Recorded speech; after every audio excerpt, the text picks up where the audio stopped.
I don't. 4. That's what he does. Only this Australian guy named Jay cares about Battlefield 4. Yeah, he's the only one. He's the only one. No, are you going to be posting more whenever the expansion comes out? Jay? Who, me? What? Yeah. I'm back. Sorry, I was gone. What did you say? Literally go back in my seat. Are you going to be posting more whenever the new DLC comes out for Battle? Dragon's Teeth, that's what it's called. Dragon's Teeth. Yeah. I said I would, but I probably. That's what I'll say. Don't make me unsub you, Jay. I really like your stuff.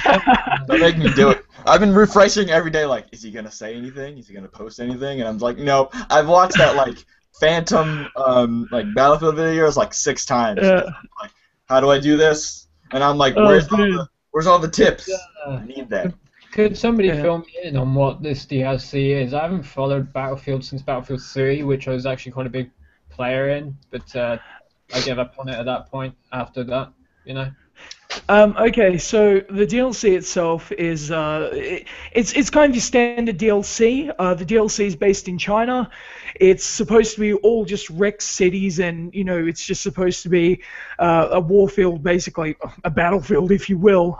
It pretty much a standard thing. If you played any of the Battlefield 3 DLCs, Battlefield and Battlefield. Yes. Oh my God! Continue. Amazing. So yeah, it's going to be standard DLC. A lot of people are complaining it's very gimmicky. You're going to see things like riot shields, new guns, standard shit. For me personally, all this stuff doesn't matter anything until the game works properly. So get the core game working and then put all in that fun shit. They shouldn't have even put out any DLC till they got this game working. If you don't know, Battlefield 4 has been a disaster in terms of netcode. Just the way the game plays. In my opinion, the soldiers run too slow, you die too fast, and in my opinion, there are better FPSs out there. Even though people hate on Call of Duty, I think Call of Duty competitive gaming is really good. So I put that ahead of Battlefield right now, and that is horrible to say because I hated Call of Duty. I always defended the Battlefield franchise, and oh my God, you Call of Duty. What? You're the only person. The clan of probably Call of Duty was the biggest game for it, but I never played it. I never really got into it. It's more of an arcade shooter, isn't it? Yeah. But Battlefield, I think, is to a lesser extent. I actually was really into Battlefield 3, but Battlefield 4 I just never bothered with, and I didn't know actually the game was broken. Well, in what sense is it broken? Oh, it's so bad. Yeah, right. You can explain if you want. I mean, basically, one of the problems, majority of the problems that are happening is like, it's like stuff that like it's still in beta. Like that's the way it feels. It doesn't feel like this is like a full released game. Yep. There's a lot of rubber banding. A lot of there was actually they tried to patch the rubber banding thing, and you would get online and everything would look like a rave with all these colors everywhere, and that happened for like 2 weeks without it being fixed, and it's just exactly, and it's just really really bad, and it just gets worse and worse and worse, and a lot of people are, especially on the PC side, with the netcode, it's just really really bad, and everyone's really really giving crap to. I think didn't EA have a lawsuit because of that? I think they had a lawsuit. Yeah, they had a lawsuit because the game wasn't really finished. Okay. Well, it wasn't. Hold on. Hold that thought, Dean. Hold that thought. I have just this has been happening to me for like the last couple of weeks. Every time I start a live event on YouTube, my tweet about "Hey, I started a live event" has been in German, it's been in Spanish, and I believe right now it's in Russian. I'm legitimately look at my Twitter right now. You will see that I've started a live event in. I'm assuming it's Russian. It might be it's not Korean. But it's tweeted out in Russian, and I don't know why it's tweeting out in different languages. I'm sure it's going to be helpful for your Russian viewers. So. Yeah, amen. All 3 of them. Like spasiba. Exactly. For tweeting out. Vodka. Oh, did you hear they're banning the internet in Russia? They're trying to ban Twitter, YouTube, all of that stuff, and it's a thing. Yeah, that's. Have you heard about that? That is something that is going to cause so much backlash because, I mean, Russia, they're all about suppressing their people. So, I mean, before it was just like, yeah, it's just Russia. You know, we gave them kind of like the mulligan. But now it's like, no, don't do that. Don't try to take away, like, especially like Twitter and YouTube, which is used to like, kind of like against the government in a lot of ways. A lot of ways. Exposes a lot of stuff. I think that's probably the reason why they wanted to. We're going to put a pin in this subject and go back to Battlefield, and then we are going to address the Russian tyranny from there. Yeah, anyway, what I was saying about Battlefield was that I used to heavily play Battlefield 3. I was really into it, specifically flying choppers. I used to love flying helicopters. I got reasonably good at it, I have to admit, not blowing my own horn. I mean, there's always someone better than you, but I was pretty good at it. But then Battlefield 4 was announced, and I looked at it and I thought, well, this is kind of pretty much the same thing. Why would I get this? And with the whole thing with Origin going around then, and all of that, I just thought, nah, forget it. I'm not going to bother. And I never did bother. I got one DLC with Battlefield 3, and that was the first one, Back to Karkand, I think, or something like that. I think that was one. Yeah, it is. And that's all I did. I got Battlefield 3 and Back to Karkand, that's it. I haven't touched the series since. I got banned from Back to Karkand. You got banned? Yeah, basically, so what happened was that I have this snafu with Xbox, which is everyone's telling me, oh, get a PC because PC is better. But basically what happens on my Xbox is every time I'm trying to purchase a new membership, I use a card, and I'm like, all right, here we go. And I try to go through it, and my Xbox kind of like lags a little bit, does a little circle thing, and then it goes back to the membership where it shows you all the membership. So I've called Xbox support all the time. I'm like, hey guys, you know, the payment, this is what's going on. And normally I would talk to them for about 2 to 3 hours, and they'd be like, all right, here's a free month. And I've been doing that for about like 6 months, and they're all telling me, you know, get a new Xbox. I'm like, no, you're not paying for it. I'm just gonna do it. So basically what happened was I tried to make a payment to buy Back to Karkand. And I went through, you know, I was playing DLC, all of a sudden I get the message that I'm banned. So then I call Xbox support, and they basically said that I didn't pay for the DLC, even though I did pay for it. And then I was on the phone for them for another 3 hours, and then after that is when they unbanned me. I was allowed to play. And when I got Battlefield 4, that's when I was like, all right, I'm just buying premium right off the bat. I'm not buying them individually. I wonder how much it cost you to make that phone call. I reckon it would have cost a bit, right? Yeah. Yeah, that's probably what it was. And it's literally the same thing. Actually, on June 1st, I'll be doing the same thing again. And it's literally this. I literally pick up the phone, call them, like, hello. I'm like, all right, search up my name. This is my gamer tag. And they pull it up, like, oh, my God, you have a lot of notes here. I'm like, yeah, I'm having the same problem. I'm not trying to scam you. I've been with you guys for 3 years to make me buy a PlayStation. And then they're like, oh, there you go. This is a month. Oh, yeah. In my experience with Xbox Live, because I have lots, I worked for GameStop for years, so when the Red Ring of Death was big with the 360s, people, you know, fucking yuppie motherfuckers will come in here, hey man, my Xbox is broken. I'm like, okay, we don't take the Red Ring anymore, but I'll give you $1 for your Xbox. So I ended up, in 1 week, I ended up with 12 Xbox 360s. Yeah, that was actually a big issue, wasn't it, with the Xbox? Yes, they rushed the production, and they made PlayStation had a similar problem, and this is why I always preferred Nintendo. When I was a kid growing up, I was always a Nintendo fanboy. I loved my Mario games and all that. And Nintendo, they always made their consoles like brick houses. You could. I've got old SNES, NES, all of that stuff. It works, and it will always work. Never had a problem with it, but as consoles gotten more complex, they do more things, kind of jack of all trades, master of none scenario, they get more prone to failure. And that is one reason why I migrated away from console gaming. I went to the PC because at least the PC, I'm not answering to anyone. You know, I can fix it myself. I can do things myself.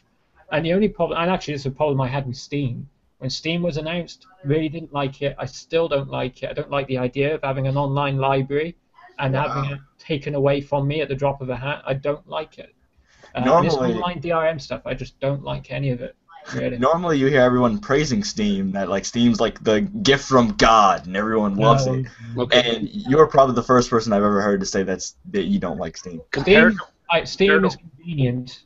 Steam is convenient, but that is it. I do not like Steam. I do not like Origin. I don't like an online library of games that I've purchased. For me, as I said, growing up, buying a game was an event. I'd go to a shop, I'd buy a hard copy, take it home, and I'd put it on a shelf. I'd stash it away, But you can't do that with digital copies, and you really can't. And if anything, you've signed away the freedoms that you once had. If some reason or another Valve don't like you, they can close your account. You can lose hundreds of pounds worth of games. Which happens every day to people all over the world. It happens all the time. And the other thing is, when you're comparing it to console, the interface of Steam, I would honestly prefer to be having an Xbox or a PlayStation. I feel like they could really improve on the interface side of things. But besides that, I think they do a good job. I can play my games. I have the whole library there. It's a good thing. I agree with what you said. Having a hard copy of the game was an event to get. Same with me. I remember having my Nintendo 64, going to pick up Donkey Kong 64, having the little cartridge there, and that was cool. So, yeah, it's just the change of the times, and I guess we've got to adjust. I agree with you on that one. I used to love going out and buying video games and getting that feel of the actual game in your hand. And sometimes I still do. I still love doing that. I went out recently and picked up Assassin's Creed 4 for like $12, and I was like, I loved it. It was great. And then I opened it and I set it down and I realized I don't have my PS3 plugged in, so I can't play it. But for $12, it was a good deal. Is it me, or back when Nintendo was like really big and everyone had Nintendo like consoles, those memory cards lasted forever. You just needed one, and that's it. It depended on how many games you were playing. Because the way those memory cards work is they were blocks. Like the 64 one, you had only so much space on it. So like, okay, so if you saved Quest 64, you had like 57 blocks or something like that. I don't remember exactly how it all worked, because it's been years and years and years since I've played a 64 or anything like that. I know a PlayStation memory card, like the original PlayStation memory card, it used to be able to fill that 8 megabytes up real quick, like it was nothing. Just like Diablo on PlayStation, the original PlayStation, I could fill a memory card up with one save game because it took every bit of that 8 megabytes, because it saved your character, the character's exact location, and everything in 8 megabytes. And we're looking at 8 megabytes now, and I can sneeze and produce 8 megabytes. Yeah. So, I was telling the story before that we got sidetracked, but I can't remember what it was. Yeah. Seriously. But yeah, I'd like to go back on the Battlefield topic, if that's cool. Oh, by the way, Kelly, can you give me a link to the stream? I'm going to tweet it out real quick as we do this, because I want some of these people here what I have to say about this. Because about how nobody cares about Battlefield. Like you said, DeQuazy, I've had the same thing told to me as you have. People have been waiting for my opinion on this. So if I can tweet it out, that'd be cool. But yeah. On the thing of Battlefield, to answer Dean's question, Jay. The overall quality of the game is just not good enough for a AAA title, and that's where it's at, really. Kelly, did you have a chance to play Battlefield 4 at all? No. Yeah, sorry guys, I got disconnected. I'm back now though. Okay. Okay, there's a link. Wow. Okay, Battlefield 4. I never played Battlefield 4. I played 3, and I got so turned off by 3 because it was just like I didn't quite understand the game modes, like not attrition, like the TDM, and then the capture the flag version, stuff like that, and it just kind of pissed me off. I jumped into a capture the flag. I can't remember what they're called, hardpoint, checkpoint, or something like that. Do they even have capture the flag anymore? I haven't. Anyways, yes, so they have Capture the Flag on the Second Assault DLC, which is the second DLC for Battlefield 4. So you need the DLC to play Capture the Flag. Yes, it's only on those maps, which is ridiculous. That's a discussion point within another thing. Like, why are there specific modes for DLCs? The capture the flag should be a standard thing. They're just like, oh no, you have to have the DLC to have that. You should buy premium for as much as you pay for the game. So all about the money. That's exactly what that is. And yeah. By the way, I'm going to interrupt everybody real quick. Welcome to Sub Sunday episode 31.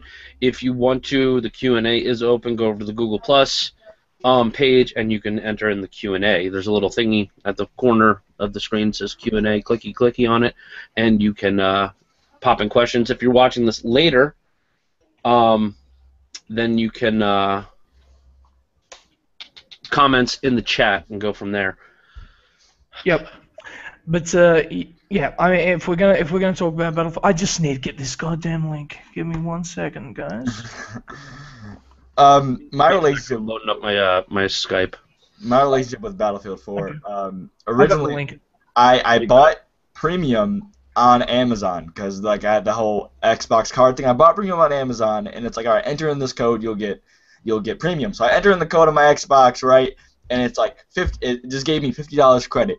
So I was like, okay, and I tried to buy it, and it said insufficient funds, and I'm like, what happened? So then I called, and I was like, guys, really, please, let me play the game, please. And they're like, we don't see what's wrong. Like, you have $50, why doesn't it go through? Apparently, because I'm located in this state, the sales tax was like was it like 5-6 cents? So they wouldn't let me go for that. Like 5 or 6 cents, so I needed to actually like now come up with like $1. I had to use another card, transfer that money to the actual Xbox like wallet thing you have, and then I was able to buy it. I was like, really? That's convoluted, and that's why I kind of miss points, because with Xbox points, yeah, you 1,600 points, you ain't got to worry about it. It's bought, it's paid for. Exactly. Then you had like a little bit left over, and then when you buy another 1,600, you could just go and do that. But those 400 points just sitting there annoyed the shit out of me to no end. Oh, because you couldn't buy anything with them. Because you couldn't really, you could buy little things for your avatar, but then you end up with like 25 points left over. And then you're like, just that little bit left. So, but no, yeah, the whole sales tax thing on digital things is kind of odd to me, because technically it's not a physical product.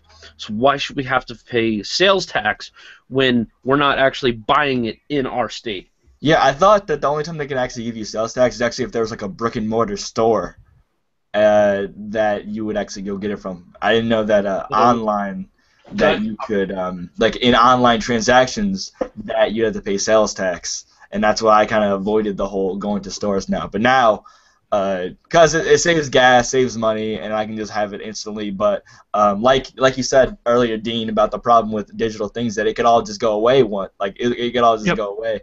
Just it's not tangible, is it? It's not real physical goods. And really, you think you're in charge of your Steam account. You think you're in charge of your Steam library. The fact of the matter is, if you upset Valve in any way, they remove it. And any big company gets new policies, it gets new management. Anything can change in these companies that can suddenly strip you of everything that you own from them. If you're talking in terms of Steam here, digital, I don't. If I'm always given the opportunity, I always buy physical games. I never buy digital if I can help it. But I usually don't see PC games that are like, I usually don't. I'm sorry to cut you off, but I don't usually see PC physical copy games anymore. Normally, when I go into like GameStop and stuff, there's all just console stuff. Yeah, and that's the future of it, though, isn't it? The PC kind of community is getting shunned. I think even now with GTA 5, is it still rumored that there might be a PC version? Is there any solid evidence that one's coming out? They would have sold so many more copies if they just had it for the PC. I like the PC not just because of the freedoms it gives me and the freedom to change things, freedom of hardware, software, but also the freedom to modify my games to how I see fit. And that's what I like. I like doing that. But developers don't like the PC, and I gather it's because of this whole piracy thing and whatever. But it's really it's a moot point, really. It's pointless arguing that. I don't think it's as big of a deal as what they imply that it is, you know? That's to be discussed. But to be honest with you, a lot of people who play games are on console. The majority are, and that's what it is. I think that's wherever the people are, that's where the developers are going to go, so they can get the most sales. That's where it comes in primarily. That it is what it is. It sucks that we're in this situation. The other situation that sucks about this is that you're starting to see stores, gaming stores, shut down. And how's this going to go? Is it going to go to the point where everything is digital, or will there always be a market for hard copy games?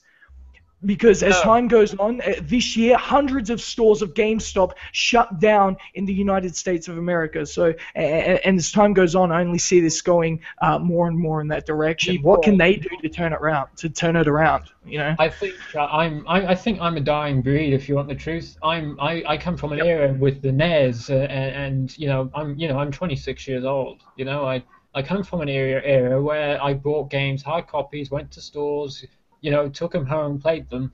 I think that people just prefer the convenience now that modern gaming offers in terms of online purchases, Steam, whether it's you're talking about modern consoles as well. Everything is, even in fact, actually, my definition of a console is what a Nintendo 64 is. It's designed specifically for gaming, not for browsing the internet, not for playing movies. It's not a multitasker. It does one thing, it plays games. That's my definition of a console.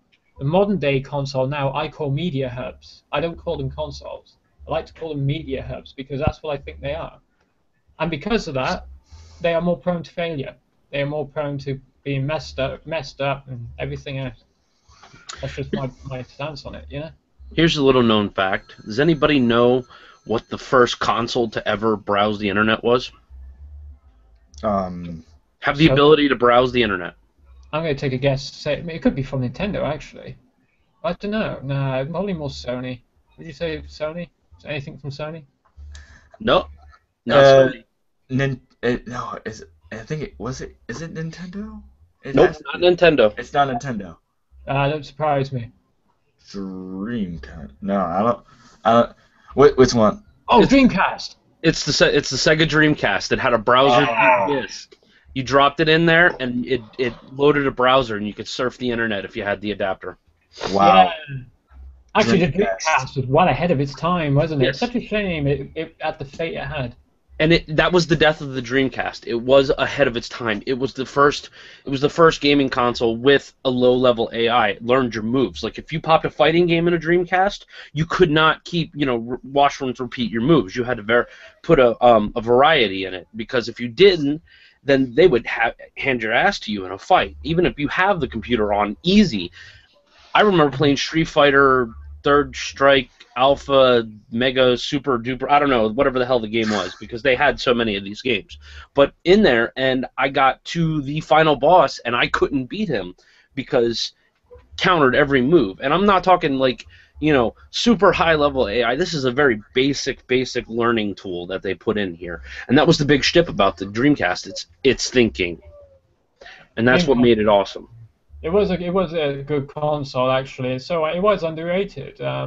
But I don't really know why it died off in the way that it did. I guess the public wasn't ready for that sort of thing. Maybe it was a lack of decent games. I don't know. Maybe, I think it had good games on it, but maybe the public thought different. So that is a shame, really. It deserved more praise than what it got. It died off because Commodore 64 Master Race. What's up, Robbie? For me, I've got. I bought SNES not too long ago. It cost me £100. Is in mint condition, original packaging and everything.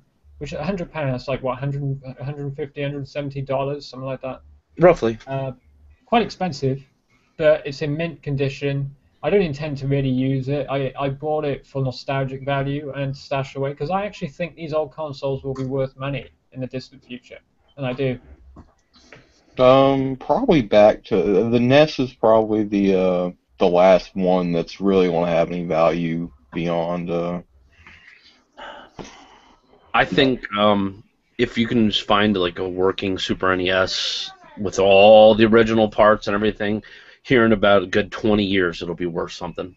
Yeah. Yeah. Yeah, well, yeah, that's what I meant. The Super NES is probably the last one because I mean, PlayStation and beyond, really, they were all made in such large quantities that You can still find them. yeah, and if you can't find that, you can find a PS2 to play the same game. Yep. So, And it's the Super NES. Okay, out of the old consoles, the Super NES was still my favorite. It had awesome games on it. Awesome games. We got Chrono Trigger, we got Earthbound, we got the Final Fantasies from that. I mean, we got a buttload of games from the Super NES. And it was an epic console. And, 64 introduced us to FPS, okay? Yeah. We had GoldenEye. And I don't know how many hours of my life I toiled away playing GoldenEye with 4 other friends, screen watching each other and, killing each other. And then, you get into that argument of, stop screen watching. I'm not screen watching. Stop screen watching. And, it was Banjo-Kazooie. God, yes. I freaking loved that game. I absolutely loved it. Then I never played Banjo-Kazooie 2, but Banjo-Kazooie 1. I'm talking about Banjo-Tooie. Wasn't there a game called Banjo-Tooie? That's the one, yeah. Yeah, I didn't play it either. Apparently it wasn't that good. The first one was amazing, though. The Gex games were awesome. Actually, come to think of it, because Banjo-Kazooie, that was made by Rare, wasn't it? And that's who made GoldenEye as well, I think, wasn't it? Yep. Yeah. They had a lockdown. They had a lockdown on the 64, dude. They had some really fucking good games. Like I'd say out of my top 5 games, 3 of them would be from the Nintendo 64: Donkey Kong 64, Super Mario 64, and Banjo-Kazooie. I love those games, man. Yeah, Rareware made some incredible stuff for Nintendo, but then they got bought out by Microsoft, and then they just vanished into thin air, didn't they? Such a shame. And then came the GameCube, which, you had Super Smash Brothers and all that. Oh, God. Oh, yeah. I remember my girlfriend just the other day tried to get a GameCube, and she went to GameStop and actually still had them. They're like $20 or something like that, which she was alright, she was fine with. And so she got it, and then she wanted to get Super Smash Brothers, of course, the one from GameCube. And then she was looking everywhere, couldn't find it. And she went, I think she went on Amazon, I believe, and they were selling it for like $2,000 or something like that. It was just some astronomical price, and they were like it's like the GameCube is old, but it's not that old. It's not that old to where this single copy of this game would be worth that much money. Yeah. Well, you can play it for free. All you gotta do is get an emulator. Yeah, True. but the biggest fans want the actual console and to bring back have the physical thing there, and I understand that. I'd love to have a no Nintendo 64. I'm sure if you go to some I don't know, some second-hand place, I don't know, and you probably just search around and find one. Yeah, flea market, whatever. Yeah, for me, Probably it find one really. is value. I do play, a few emulators and all that if I can't be bothered to get the console out. Again, it's convenience, as we were saying before with Steam and everything. It's convenient, but I do prefer the actual console itself purely for the nostalgia, just for the nostalgia on its own. Absolutely, and I think that's what a lot of people want, and that's why you see absurd prices being paid. Hell, I've still got my old Pokemon cards from the 90s, and I've got the original Charizard, which is now worth $2,000. I've got the original Blastoise, I've got Victory Bell, I've got all of them, and they're worth a lot of money now. And I do not want to sell them because I love them that much. I could easily get a couple of thousand for them, but. Yeah, I like them. It's nostalgia, Yeah. I'll keep as long as I wouldn't get rid of it. I would keep all of my stuff. I intend to keep for decades, absolutely, as long as I can. To the point, if I'm offered a stupid sum of money for it, then yeah, I'm going to take it. But that's going to be a long way off yet. Okay, so we've plagued the first part of this show with gaming stuff. Let's go ahead and get to one more gaming question, and then we're going to get on to Russia. Excluding the obvious picks E.T. for the Atari, what are the worst games of all time each of you have played? From the Atari? It doesn't matter if it's on the Atari. Any bad game. Any bad game. Across any console, anything. Any console, anywhere. Call of Duty Ghosts. Yeah, honestly, I would say Call of Duty Ghost. Call of Duty Ghost is one of them because this is the first time ever. Call of Duty every year comes out on my birthday, so I literally like make like a little like time frame where I go, I wait in line, I get really hyped, and I go home and I play it. And this year, when I did that with Call of Duty Ghost and I went home and played it, it was just instant like regret. I was like, why did I spend my time doing this? And I was like, maybe it'll grow on me. Maybe, it'll work its way onto me. And then after a while, I was like, I don't want to play this game anymore. And I just stopped playing it. It depends what you play it for, though. Like, if I play pubs, I hate the game, and I've managed to put some real time into it with Clan Wars and more of the competitive side. That's what I like to do when I play FPSs and just gaming in general. I like to play at the highest level, and I noticed it's a lot more fun there. When I play pubs, it's just annoying. You're getting killed from random directions. People are doing stupid shit. Where you can play competitive, I think it's pretty fun. But yeah, that's just me. For me, I don't think I have any bad games off the top of my head, but I think for me, I am actually struggling to define what's a bad game. Yeah, exactly. Like SimCity. Well, no. What I'm talking in terms of like older games. Like, have you ever watched Angry Video Game Nerd, anything like that? You're bound to have. Yeah. He obviously plays really old games, and if you watch him play some of those games, you can tell the games are broke. The mechanics are broke. You're faced with impossible odds. That sort of thing is what I would define as a bad game. Something that doesn't actually work. That requires too much of the player, and it's far too demanding. It's near impossible to beat. That's my definition of a bad game. But also on the other end of the spectrum, a bad game is something that's too easy, which is also the problem we have with modern games today. Yeah. Making them more accessible to everyone. By making them so easy to complete.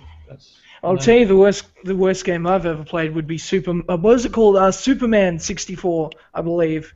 It was on the Nintendo 64. Yeah. It was literally an on-rails game with some of the most horrible glitches I've ever seen. No fun value whatsoever. I judge a game's quality by how much I get from it in terms of just entertainment value. A game could be absolutely terrible. Example, Goat Simulator. I didn't enjoy it personally, but some people did.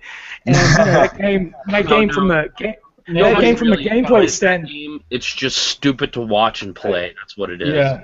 It's stupid factor. That's all it is. Okay, but that game, from a gameplay standpoint, it's not that great, but, it entertains some people. Superman 64, however, provided no entertainment whatsoever. Like, it did nothing for me. I'm not familiar with Superman 64. What was so bad about it exactly? Like, how was the gameplay like? Superman had a life bar. Enough said. Had a life bar. There was one of these missions where you had to go through hoops and shit, and it was just so fucking monotonous. Like, you spent 3 minutes. Like in the air, just like you had to fly through them? Is that... Yeah, you fly through these hoops, and it happens repeatedly, and it's just... and then there's just glitches upon glitches. Like, you shoot, you have enemies you have to kill, and they don't do anything. They're just kind of just standing there, and it was just a shit game.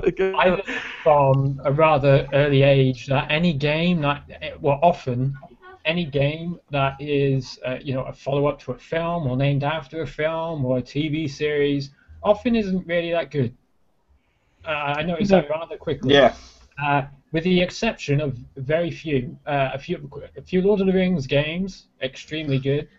But it was a rare occurrence, and for that reason, for many, many years, I never would touch games like Superman, Spider-Man, anything named after a TV series, film, wouldn't go near it. Yeah, for the most part, it's because the developers, are strung together by these companies to put together a game on the release of the movie or whatever it's going to be, and that's why you get the results that you see. Examples, Superman 64. Pretty much. Just get it out there as quick as they can, make a quick buck, and that's it.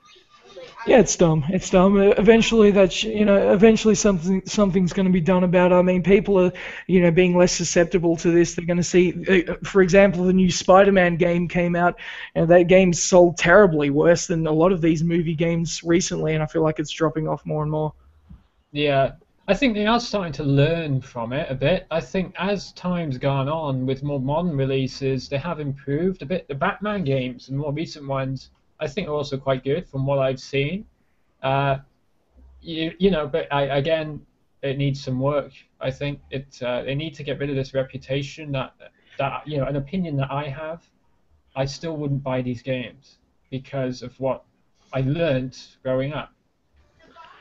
And what the reputation is built upon itself, and like you said, they've got to get rid of that reputation because it's going to fuck them in the end. What they got to do is they got to get real developers together. They got to get a team, and they got to put time behind this. The problem with that is movies aren't prepared straight away, and then normally when a movie's announced, they'll start talking about a video game 6 or 8 months down the line, and then they've got 6 months of development, and that's why you see these bad games. So yeah. Is there any game you guys are looking forward to at the moment? Dying Light. Oh, yes. It looks the parkour zombie type thing. Oh, duh. No, it's free running. All right. Fuck the parkour. That word parkour is so fucking gay. It hurts. So is parkour. The French moron who's like, I'm going to create a word that means free running, and dress up like a douchebag and jump over things. He just. I'm not gonna lie, I've tried. It doesn't matter what you call it. It's still parkour. Let's move on from that. It looks like trash, and he's an idiot. Okay. All right. Everybody is just. Anyways, so parkour, free running zombies. Free-running zombies. It looks like what Dead Island should have been. Dead Island. By the way, just to let people know, Dead Island 2, the exact same thing as Dead Island 1. There is little to no change. Which is okay because there was nothing wrong with Dead Island. There was nothing wrong with it. There was nothing wrong with it. But I kind of expected just a little bit more. Just a little bit more. Yeah, it really should be more if it's a whole new game, isn't it? You're paying full sale for the game that's exactly the same. That's bullshit. I'm sorry, but it is. For me, it's one of those things. Fallout 4. That's all I want. Is Fallout 4. Yeah, Fallout 4 needs to be announced. I know. I'm a single-player gamer though at heart, and I like my single-player experiences like Fallout, Skyrim, all of that. I love that stuff, and that's anything like that. Is it me, or is Bethesda like really tight with their secrets? Yeah, they'll just be like one day, here's a game, and then everyone's like, where did this come from? Like, it's in development, but there's no leaks, there's no one talking, there's no. That's because outside of Bethesda, they have these two really tall guys named Guido and Joe, and they have Blackjack. So as the Bethesda employees leave, Guido and Joe look at them and say, if you say anything, we will see you tonight. Because Joe's Russian and Guido is from New York. So, they call him Joe because they can't pronounce his real name. But that's what it is. That's why we never hear about anything until like 2 months before it comes out. They're like Fallout 3. Fallout 3. I've learned about Fallout 3 like 3 months before it came out because Game Informer had a thing in it, and I was working at GameStop at the point, and it was like, I walked in, my boss said, "Dude, check this game out," and I'm like, this is gonna rock, and we all loved it. Everybody loved it. Has Bethesda ever made any games that like flopped? Ever? Flop? No, I don't think. Well, I mean, probably, but who made Brink? I think that was Bethesda, wasn't it? Yeah, I thought that was Bethesda. What was that? I don't know. I like Brink. It wasn't that. It wasn't it was. I think it was. Yeah. Like, a lot of my friends were hyped up for it, and I didn't own it until I got it for like 75 cents, but it wasn't that bad for 75 cents. They tried. It was Bethesda. It is Bethesda, yeah. I never played it. There you go. It's not that bad if you got people to play with. It's really not that bad. A lot of the mechanics were the problem with it. A lot of the mechanics. Like one thing I noticed that game had it had texture pop-in issues, didn't it? From low-res textures that suddenly would pop in at high-res. Oh no, I was a noticed peasant when I there's a played it, trend. so When you've got console port games, that have been ported to PC from console, you tend to get that issue quite a lot. You get texture pop-in all the time, and I noticed that quite often across Borderlands. You guys play Borderlands? I love Borderlands. Yeah, it's a brilliant game. I love it. It's fantastic, especially with friends and everything. But it does have that texture pop-in issue. A lot of these kind of these games that have been ported, they do have that problem. I know. Even with the texture popping issue on Borderlands, it still looks cool because of the way Borderlands is designed. Very colorful.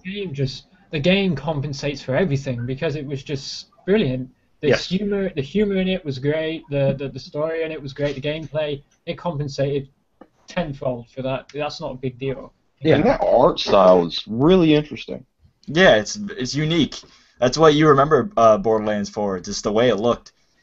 Yes, and then of course there ain't no rest for the wicked. Oh god! As soon as I heard that, don't grow on as soon as I trees. put it in my Xbox and I heard that play, I was like, oh, this is gonna be a good time. This is gonna be a good game. What pained me was the whole wub thing for the second one. I was like, no dubstep, please, thank you. But he's Claptrap. Yeah, it's Claptrap. He's a That's robot, one thing. and Are he you can really that dance. mad? I didn't like Claptrap. I liked Handsome Jack and his pony. Butt Stallion. Yeah, that was fantastic. What, the diamond pony? Yeah. Good lord. He's still alive, but he's a diamond. Handsome Jack. Oh, what do you guys think of the pre-sequel? I think this is going to be awesome. Wait, so they're going before? They're going in between the first one and the second one, the pre-sequel.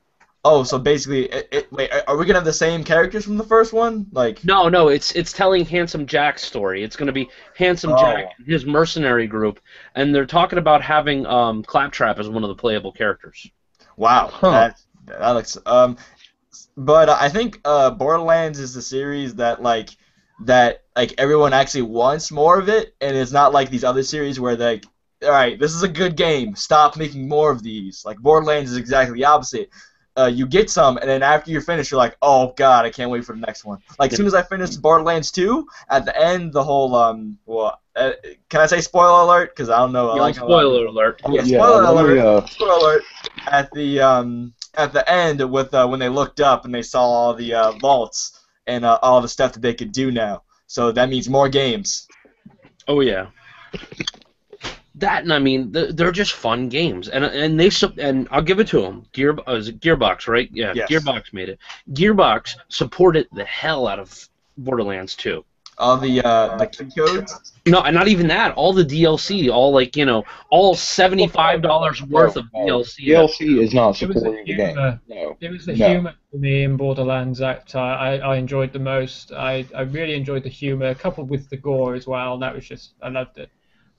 I supporting. When I say support, I mean they added more content to it. They kept adding $75 worth of cosmetic bullshit is not supporting the game. And different adventures. They added more adventures. Yes. Yeah, a couple of them, but most of them weren't even on the season pass. Fuck that. No, well, I agree that they should do a season pass too, which would be awesome. To get all the content downloaded. No. This first season pass should have came with all the content. Not, I'd pay. No. Okay, well, season passes. I'm not even arguing with that. I agree with you on that one, but obviously they're not going to do it, so they need to do a season pass too, so that way we're not buying 10 million different small things. We just pay for 2 and call it a day. Yeah, I don't like that concept of buying DLC this and little tiny content. That's something The Sims does, doesn't it?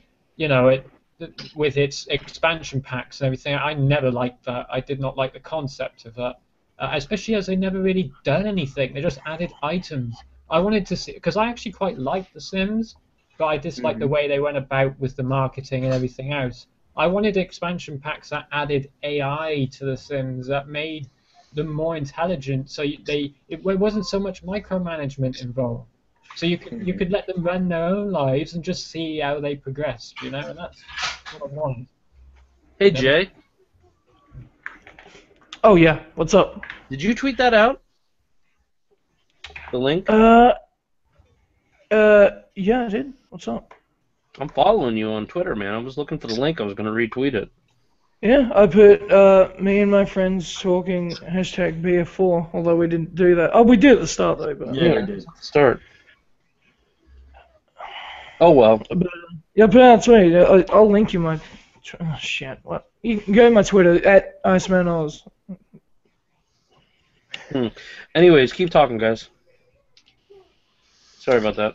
Okay. Looking forward to Watch Dogs. I am. Oh, what? As soon as that game comes out, dude, it is on because I already have that bad boy paid for.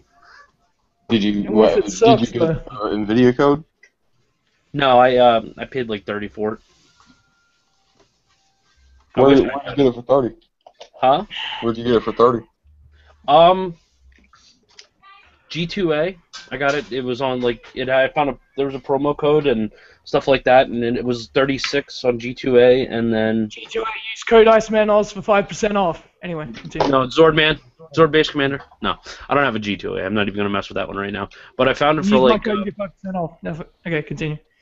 And I found it ended up getting like 30 and some change or something like that.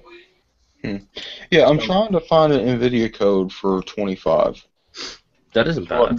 That's what I want to pay for it. I'm probably going to end up having to pay 30, but I want to get it for 25. Hey, Jay. Yo. I'm looking at your name on Twitter because I'm about to follow you, but why is there like 42 accounts with your name on it? There are fake accounts of me on every social media platform, everywhere, and it's I don't want to acknowledge it, but yeah, it's a thing, unfortunately. Wow. And you know that's Is that popular? No, it's not a good thing. It's shit because people think that these accounts are me, and then they trick them into doing other shit, and no, it's not cool. But I report whenever I see these accounts, I report them, and most of the time they get shut down after I report them. So I wish people would I just have time to sit there. I have time to sit there all day and just knock these things off, but it is what it is. But I thought we were following each other on Twitter. I know I followed you one day. Huh? Yeah, I thought we were following each other on Twitter. I don't think you're following. I followed you one day, and that's odd that I'm not following you. Guess you didn't then. Right. Okay, so we were going to be starting to talk about the whole Russia thing. Oh yeah, Russia. Sorry. Yeah, let's get back to that. The fact that they are doing this is a really, really, really big play in their government. I mean, they're always had tight-knit things on people. Like I don't think if I lived in Russia and I were to post something online or if I say something, I think that you would disappear. I'm honest about that. I think if you were to the other day there was these protesters and they were holding the Ukraine flag and they were just walking and all of a sudden these KGB-looking people just came out and just stop.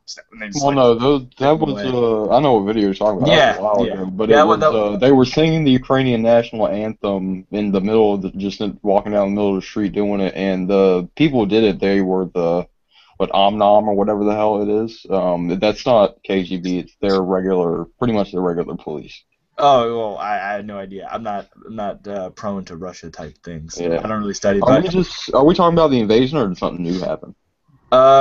Basically, what they said that YouTube, Twitter, a lot of social media is going to be shut down in Russia, and that no one's going to have access to it. They're pretty much going to blacklist it, no more. Well, there is some good news that has come out of this. They increased their space program funding by $50 billion. Awesome. Space. Yeah. Science. Okay, Space Race 2.0. Let's go to Mars. The bad part is the Russians will win. Yeah. We are so concerned. The United States is so concerned with what these senators can line their pockets with instead of the betterment of humanity that we're going to lose the space race. We should. It is 2014. We should have a basic space colony on the fucking moon right now. We should have new what is it? Tycho City. And New Berlin, which is the Tycho City or Tycho. Dad, what are the two craters on the moon? Tycho and New Berlin, right? No. I love how like his dad's right there. Like, oh, what was this? Oh, okay. Yeah, we should have Tycho City, which is one of the craters on the moon. And what is the other big crater? And then the other big crater. We should have small cities in there by now. In craters? Why would we build them in craters exactly? So it's not on the surface because if you think about it, the moon has a lot of debris hitting it, stuff like that. You put it in the crater, you can protect it and house it a little bit more from debris hitting. It's still on the surface. Huh? It's still on the surface. It's not You just have like a little more time. Lunar colonies would be underground. Lunar colonies would be underground. And really, statistically, something's already hit there. I mean... Wouldn't it be more dangerous to build something in a crater? Well, yeah, you gotta deal with the slope and... Getting up the slope. Well, first of all, we're probably not going to build it on the moon.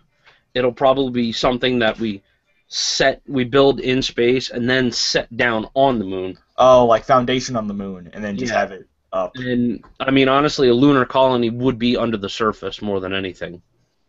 I don't think building in a crater would be a good idea. If you're looking from a safety standpoint, you could have earth or kind of rocks and everything falling into the crater. It seems like a serious risk to me, that does. And not to mention the space monkeys with their fire barrels. Get the monkeys! They're going after Jug. Oh my God, that was a good time. That was fun. Ascension. I miss playing Ascension. Lunar landers, then like your friends would leave you. You're like, come back! No, don't go! And they just blast off and leave all the zombies with you. Yep. Ah, friends. Yep. Yeah. You dirty evil bastards!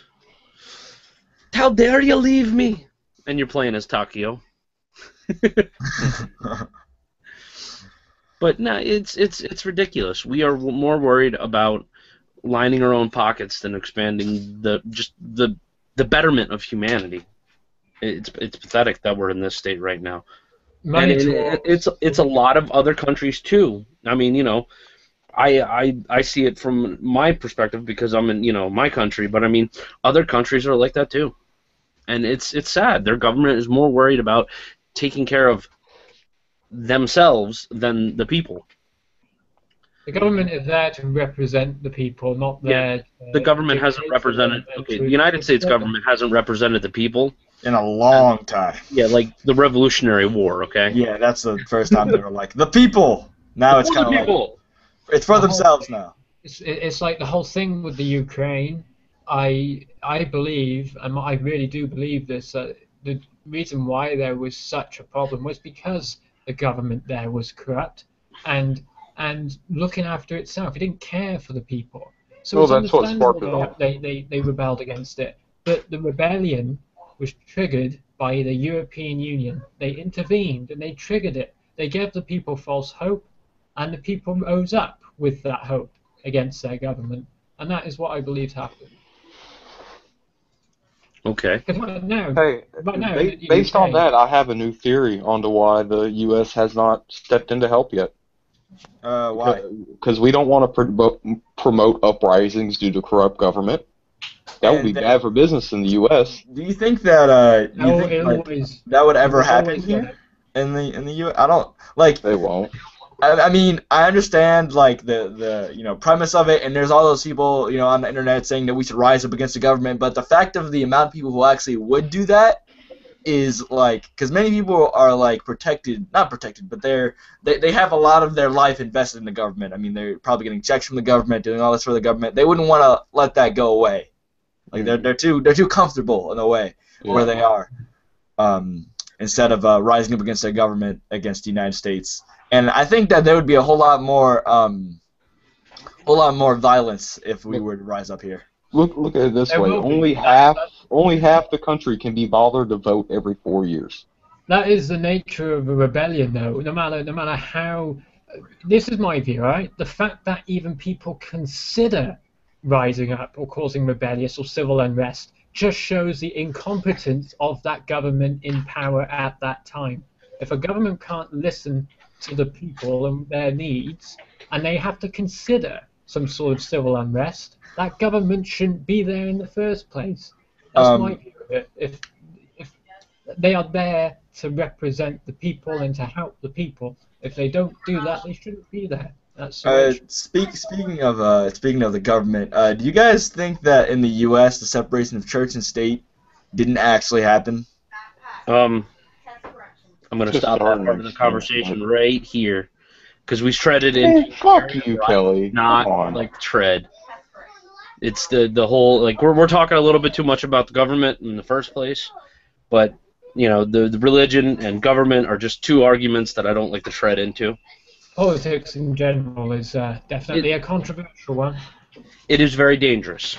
So let's go on to another subject. And to those folks who are watching it, I'm sorry, I don't really like talking about those right now because everybody's belief is different. Yeah, and then there would be a lot of controversy, and there's a whole lot of fighting in the comments. Yeah, no, I get what you're saying, and also I have to say that fighting in the comments means more views. So this is something I've always associated this channel with, just gaming technology based. Nonetheless, you know, politics does dominate us all, but still, this isn't really the place for it, is it? You know. Yeah. Controversy is good if people are mature enough to have a debate in which there's no insults, there's nothing like that. But this topic, I don't believe. Was anyone insulting people? No, but I'm gonna stop it before the insults start and the arguments. No, that won't. I don't think that will ever happen. But nonetheless, this isn't the channel channel isn't really designed for this type of topic, is it? So. No. This channel is about technology, me, and video games. So Halo 5. Don't care if PC Master Race. Why do you think that? Why do you think that? Because I never cared for Halos in the first place. They were fun at their time, but now it's beating that dead horse. It's right up there with Call of Duty. Let's hop on this dead horse and ride it for another 500 miles. Yeah, you know? That's how I think about it. I never played Halo, but I've watched a lot of videos and stuff. But yeah, that's my stance too. Red versus Blue is about the best thing that came out of Halo, and that's it. Honestly, how long isn't Red versus Blue? Isn't that still happening, or did it end? It's still happening. Those guys are still making. They're making a lot of money off of a joke that they started years and years ago. Yeah, I remember it didn't originally just start as just them just messing around, and then now it's like it's actual series itself, and there's animation, and I mean there's characters behind it, full-fledged teams. Like it's something that just skyrocketed. Yes, absolutely. It started out as a joke.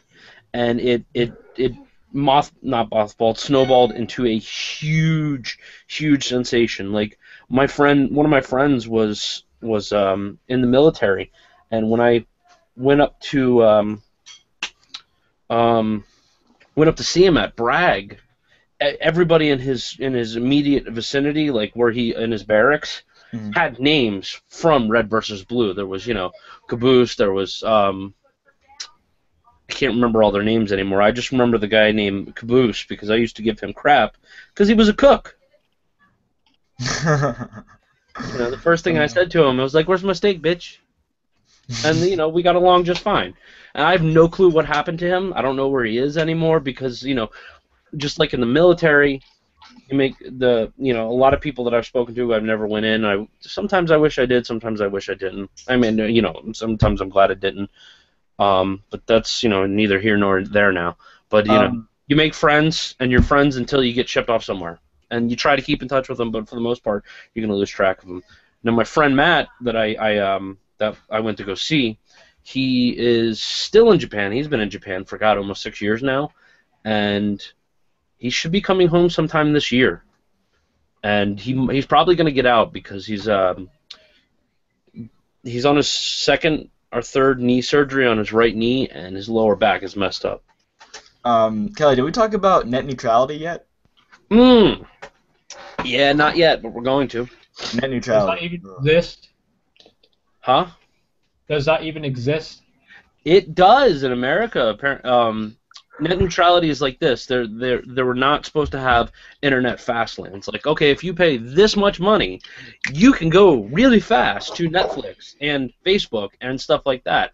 Well, there's a company, not really local, a big company in this area called Comcast and Verizon, and they want to try to overthrow the net neutrality rules, and they pretty much have recently, because what they did is ex-employees of Comcast are now running the FCC, which the FCC, the Federal Communications, what the hell does that mean?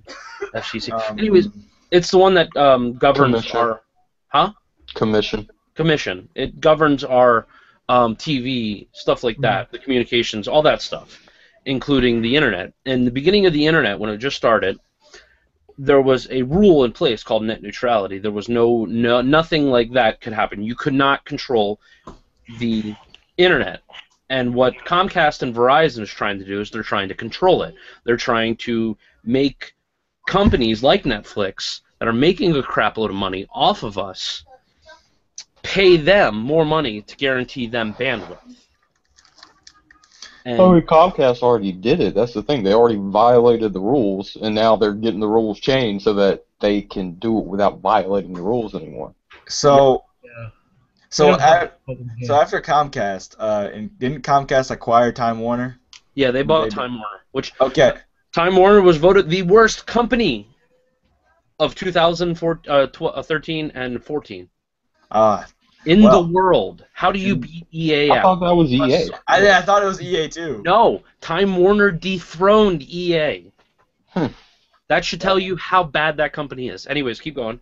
So since they acquired Time Warner, how many other big ISPs are there? Like now that they Comcast, Time Warner, that's what I'd hear everywhere, like Comcast, Time Warner.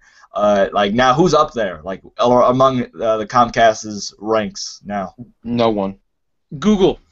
No, Google isn't up there. They don't have They're doing it now, are they? They're doing it in No, they're rolling it out, but they're still in the process. That's not the Yeah. same as already being everywhere. Yeah, they're not No one everywhere. else is everywhere, except AT&T, which isn't really on the same playing field. Well, yeah, AT&T's internet sucks ass because they're running off old phone lines instead of cable Or fiber. or fiber.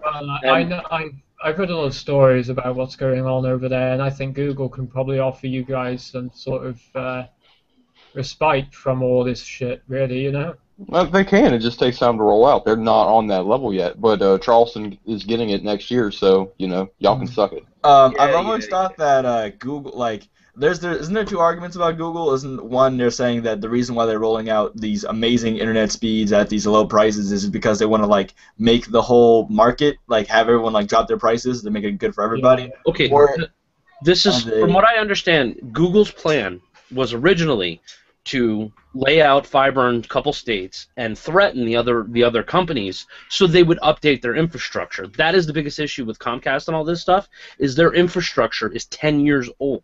It's ridiculously old. They're not updating it. They're not taking the money that people are paying and fixing their equipment and making it better like they should. No, they're bankrolling it because they bought Time Warner right out of pocket with friggin' cash, okay? They probably didn't do it with cash, but you know what I'm saying. No, they did it with cash. They did They did it with cash. Okay, Yeah, which means some schmuck said to one CEO, "Here, man, your company is mine now, okay?" Instead of taking that money, updating the infrastructure like they're supposed to, they're not. So Google's plan was to put enough of a threat out that it would force the other companies to update their infrastructure and give us better internet. Now, since it's not obviously happening because Comcast is not, seeing them as a threat. Oh, no, it worked. It did work in the cities that were getting fiber. No one else. Just the cities that were already getting fiber. So Google is moving out further, trying to spread out and force these companies either to get on board or get out. Honestly, as much as I hate to say this because I hate some things that Google has done, and I like some things that Google's done, mainly I hate that Google took over YouTube. And ruined a lot of things. Google Plus integration was probably the worst thing that could happen. But I like some of the features of Google Plus. I love the on-air Hangout. This is very convenient. I no longer have to record, edit, and render. I just sit here, I start it up, I invite my people, I talk to you, and then it uploads right to my YouTube channel. That's all I got to do. And that is beautiful. But I would rather much have Google dominate the internet ISPs in America and work its way up north and down south and overseas and just take it over. I would happily take a monopoly with Google if I'm paying $80 for one up, one down. I don't. I like Google's when they first kind of existed and they first were getting popular. They had a great principle. They had a great philosophy to things, but they've made decisions that make me trust them less and less. And the more they grow, the less I trust them. Because as I told you with Steam, policies change, management changes. You know, you never know who's going to run a company and who's going to infringe on your rights, who's going to take away your freedoms and everything else that you're so used to. And for that reason, I find Google a little bit intimidating, but nonetheless, given America's situation, I think Google is the best thing. If they get into the internet services and everything else, they can help shape the market up a bit, because you guys need it, I think.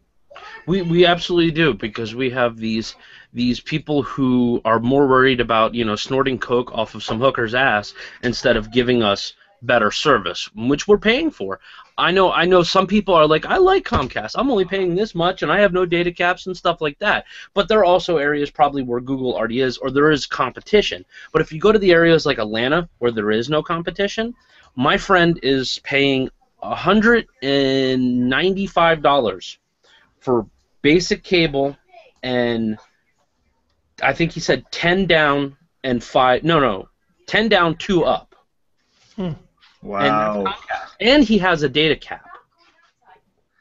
No, it's kind of, to be fair, it's kind of hard to hit a data cap when your internet speed's that slow. He does it because he does a lot of streaming and upload. Then 10.2? And how his streams must look. Well, he has roommates. Okay, there's 6 people living in the house, and they're all game designers. Okay, so there's constant downloading, there's constant uploading, there's a lot of just a lot of stuff going on in that house. So at that, I mean, that's important, and he's paying a ridiculous amount of money for shit internet. I mean, I'm lucky so far. Charter has its issues, but they haven't threatened me with data caps. The price is great. They actually doubled my download for nothing. They just bam 60 down. I wish they'd double my up, but in Britain we have something. I don't know if you guys have it, but in the vast majority of internet service providers here, they do have a cap on your usage, on your internet usage, but they call it a fair usage policy, whereby if you go over that allowance, they start to throttle your internet and your bandwidth, your download speed, everything else. They do that here too. No, here they just charge you extra. Yeah. Pretty much. Can you guys hear me? Yeah, we can hear you. Okay, I thought it was fucked because I got knocked offline for a second there. So tell the kangaroo to hop to the right, Jay. What you guys are doing, that's the whole fair usage thing. 28,000 kangaroo jokes. Like that's what we get on our phones. Yeah, I have like we have data caps on our phones. Okay, I have Straight Talk, which my internet is not the greatest internet in the world on my phone, but I don't really use it anything but to browse Twitter, Facebook, and check my email. So I'm not doing really any heavy-duty stuff on it. And I read the information because I pay 1 year ahead. I pay up from $495 every March. Whenever I get my taxes back, I pay for my entire service for the year. And I read the unlimited data. I get 10 gigs a month at 4G or LTE or whatever the heck it is, and then from there it goes down to something like 10 megs down if I go over my 10 gigs or something like that. It slows down drastically, but not enough to where it matters to me on my, checking my internet or checking my email. Are you like, I gather you live in like a remote area in order, because you get only 10 gigs a month. That's not a lot. I mean, in the UK, I get 50 gigabyte download. No, that's just on my phone. Oh, it's for your phone. Oh, okay. That is my phone. My phone. On my house internet, it is completely unlimited. I can download hundreds of thousands of gigs a day. I mean, if I did that, then I'd have the NSA and the FBI sitting here going, "What are you doing?" No, just We're encrypt kind it. of interested in your internet usage, my friend. But I can download as much as I want in every month. No problem.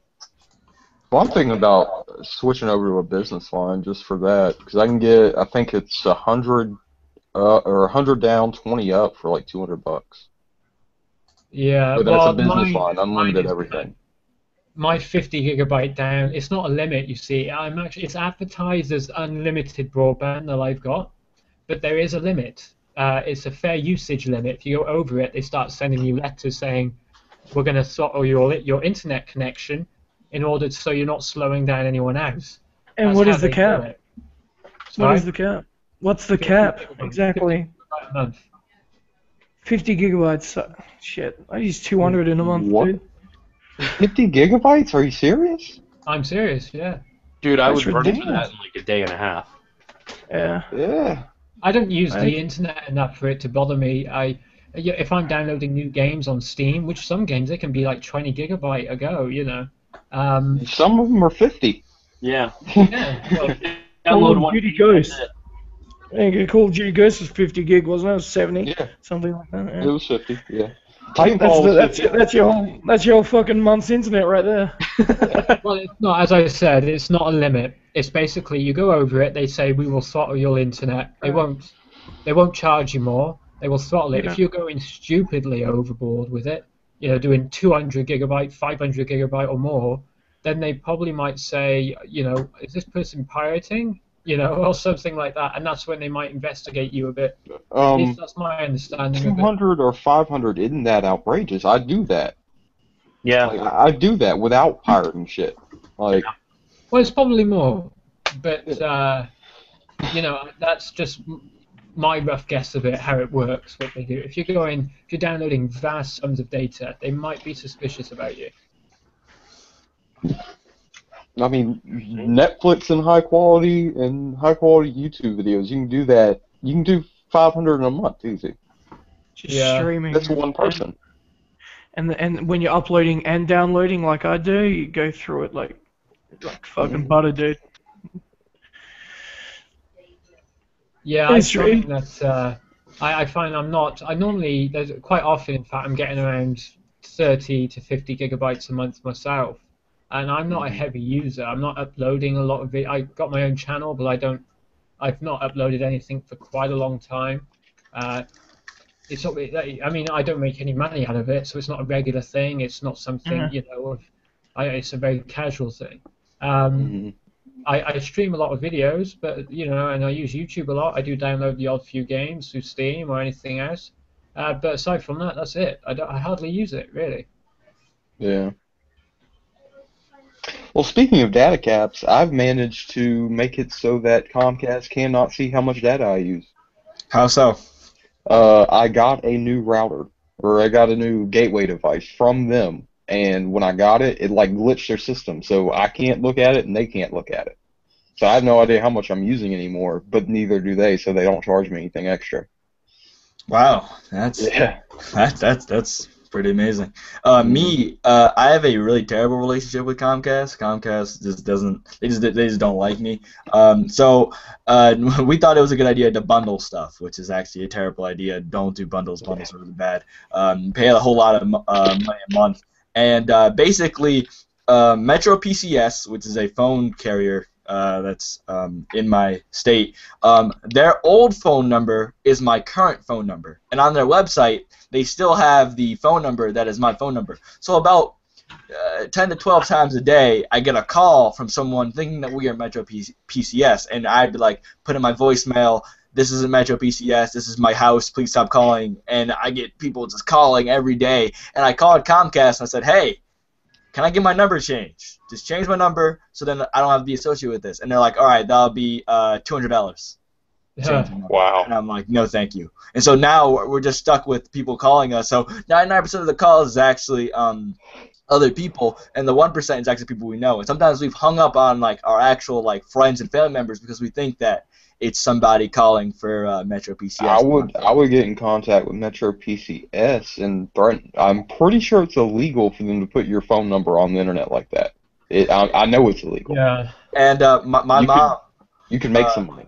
My mother said, my mom actually went through. She actually tested to see if it works. Some guy called and she was like, okay, let me get your credit card information. And he was about to start saying, oh, this is my number, this is what it is. And she was like, I could have stole your information. This isn't Metro PCS. This is my house. So if we were bad people, we could just scam people to think that we were Metro PCS, but we're not. I find that at home now. Especially with obviously the accounts I've made online, where I've bought things, they've wanted a landline number. That information obviously is getting passed around because I've noticed I'm getting a lot of business calls, a lot of charities, everything else, ringing the house phone, and it's always in midday. After about 10 o'clock in the morning till about 4 o'clock in the afternoon, we're always getting calls from businesses trying to sell crap. Do y'all not have a do not call list over there? Sorry? Do y'all not have a do not call list over there? No, I don't think. Well, if we do, I certainly don't use it. Normally, I just don't answer the phone. Well, no, here you can go and it's a government website. You can go and register your number, and after that, if you put your number in, if anyone calls, you can go and report them, and they can get in trouble. Oh, right. Yeah. I don't know if something like that exists here. It probably does, but Yeah, it does. yeah, I don't use anything. I just don't answer the phone. But it is annoying because obviously if someone important is trying to get through, they can't, or I just don't answer it thinking it's another scam or another business or whatever. So generally, that's why I always give out my personal mobile. If someone wants me, they ring my mobile. They don't ring the house phone, and that's how I do it. Here, I got a link for you. Let's see, is this the website? Yep. For the UK, you go right there and click on register. All right, I had no idea. Cheers. Huh. And if anyone in the US doesn't have it, I can get you that one as well. Yeah, I had no idea there was such a thing. And there's one for the US. So, how about them Cubs? Hey, new topic, yo, fucking Kelly, I got a beef with you, dude. Come on. What's that? Let's do it, man. What? Okay, so we didn't do the Agegate show, so to give reference to Agegate, the Agegate, because this fucking kangaroo humper over here forgot to. If you make one more fucking kangaroo joke, I'm going to come up to there. I'm sorry. With like and run you over. Around over there. What? He's gonna hop his way all the way in the pouch of his kangaroo. He's gonna come to your house and he's gonna pick you up. There's nothing wrong with kangaroos. Would it be weird for you if you came over here and everything was the right way around? Kelly. Hey, the toilet would flush to the correct direction too.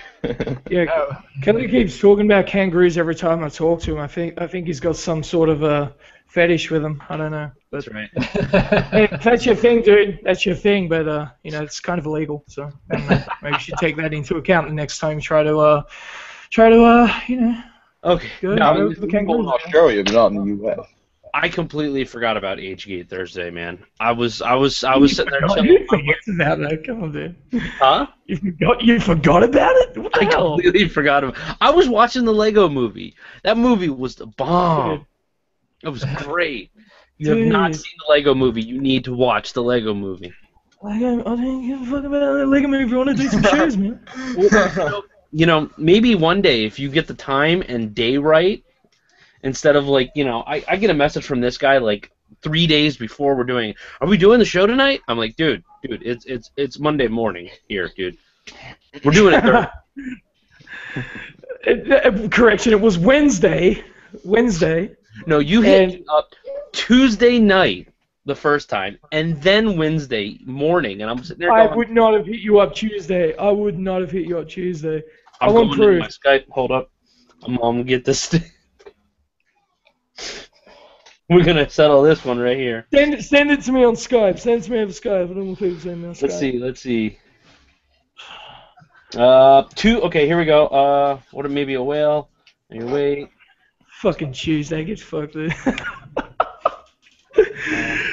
How could I do that? If I did, that would be pretty funny. Here's me calling you kangaroo fucker. Fat joke.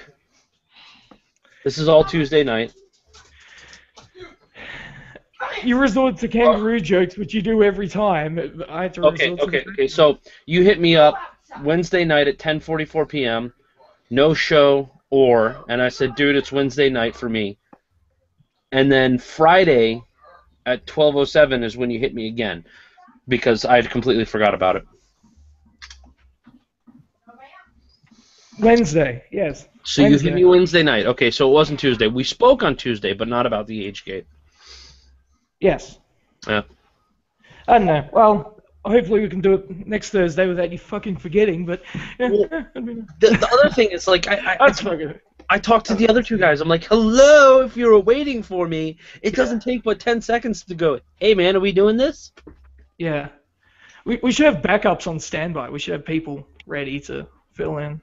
Or not even fill in, just like, message me. Because they were waiting on me to message them, and I'm sitting there going, guys, you should message me if I'm not if I don't say anything. Because it's like, sometimes I forget. I got real life stuff going on. Right. Speaking of real life stuff. So I have a topic. All right. This is actually a article I'm looking at. A teacher files lawsuit over student's upskirt photo game. So basically, this is the synopsis of this. I'll put the article in the chat. Basically, what's happening right now is that these kids are going through and they are taking upskirt photos of teachers and just talking about making a game of it. It's in this link? Yeah. Oh, there we go. Okay. No. The picture's not in the link, but the. Yeah, I'm sorry. Where are the pics, man? I'm trying to search for it. What kind of channel do you think this is? What is that standing? Come on. They need to be an upstanding citizen. I want to see some panties. So what do you guys think about that? He's suing the students over this. Like, this is a big hole. Yeah, she's suing the students over the game that they're playing, the quote-unquote game that they're playing. It's one hell of a game they got there. Yeah, that's pretty intense. I wonder. There was some state in America that made taking upskirt photos legal. Now I don't know if this is the same state, but the fact that they actually did it and there's actually a quote in here. One kid was describing my private parts in the hallway. So basically, they're spreading this around. They're talking about it. So what do you guys think about this situation? Why didn't they legalize this crap when I was in high school? Wait, they had Polaroids back then. So... I mean, I had to old school it and tie mirrors into my shoes. So that way when I walk up behind her talking to my friends, I'm like, you couldn't really take a picture. I mean, you can't just get someone under there with a fucking pen and pad with a cave wall next to you to paint I know. I mean, how the hell am I supposed to do that? What kind of crap is this? I mean, we didn't have cameras back in the day. And if we had cameras, it was, like a Polaroid or hand cranked, Oh man, I bet back in your day you guys had to use magazines. Back in my day. Oh, man. Well, he had to go to Blockbuster, man. The bathroom. Blockbuster. That's good behind the curtains. There's actually my friend's mother who she tries to shelter him from all types of pornography type things, like everything. Like he's not allowed to look at certain movies. He's still sort of this. And I actually talked to her about it, and I said, if you're just restricting all this stuff for him, he's gonna find out. I mean, nowadays it is so easy to find naked pictures of anything you want to see. It's so easy. Whatever fetish you're into, whatever thing that you're trying to look at, it's so easy. Just one search string, and you're there already. Yeah, no, accessibility today, it is so much easier for anybody growing up today to get a hold of all that stuff that I struggled to get a hold of as I was growing up. It's like anime. Deals. Anime, or if I wanted a copy of an anime, I had to have 2 VCRs and a blank tape. Okay. Nowadays, you can just go to any torrent site and download those bad boys. They even group it all together into a nice little bundle so you can have the entire series. And it's like porn. You don't even have to download porn. You can just go to Pornhub and download that. Or not even download it. Just watch it right there. Stream it. What is that website? I've never heard of it. Pornhub. www.pornhub.com. It is I don't know what that is. website. Just don't download anything. no, and No don't click on idea. any Totally haven't got. I totally haven't got that website bookmarked. I don't know For what it my is. 17th birthday, my friend gave me a browser account. Like, I mean, it was weird because, I mean, he came up to me and he's like, listen, man, I got something for you. And I'm, like, waiting for an actual present, and he hands me a piece of paper, and he's like, enter this in, man. This is for you, man. I did this for you. I mean, you do kind of have a masturbator's face. You do. Yeah, it happens. That's mean. What does one of those look like? He's got a girlfriend. He's clearly penetrating her in some way, shape, or form. So come on. Still, look, that's definitely a masturbator. Definitely. I take no shame. It happens. Sometimes it's late at night and you can't sleep and you rub one off. Dude, I picture this guy giving you the account, and he's just like, "Hey, dude, you want some porn?" That's pictures of fucking And like a dude. long trench coat You're all with stains on it.